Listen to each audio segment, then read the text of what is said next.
What's up mga lods, may gabi kaning tanan. So mga lods, na po tayo finished product nga 10 doors, no. So morning nga design ang request sa atong customer. So same design siya guys, pero up and down. Bali 5 doors, 10 doors tanan gidugtong o gitingog siya guys, no. So ang design ni guys, naa siya haligi sa tunga. Ay ganahan sa customer kay para likod daw, dili siya basta-basta mo down. Na guys, so napay mga support diri.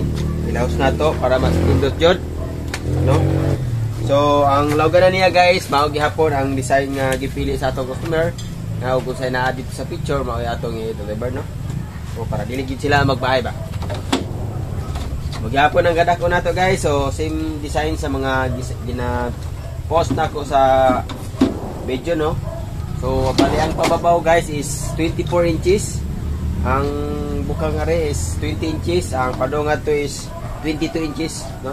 Para luwag yun ang manok. So depende na ninyo guys. So ganahan sa mo magpa-customize nga dako na to ang kada kwarto. So pwede ra sa depende na sa customer, pero lahi na siya guys og price sa parehani. Okay?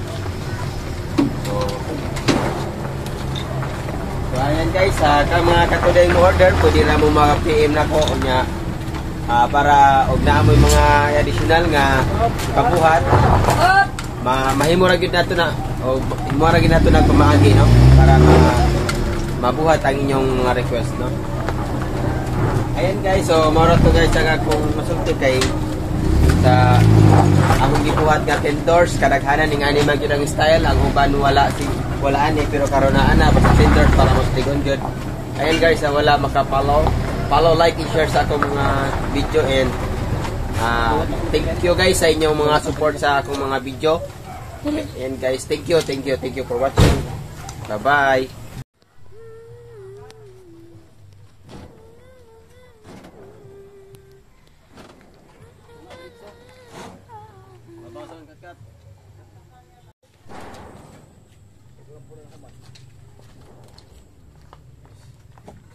Tinder sa Nepal.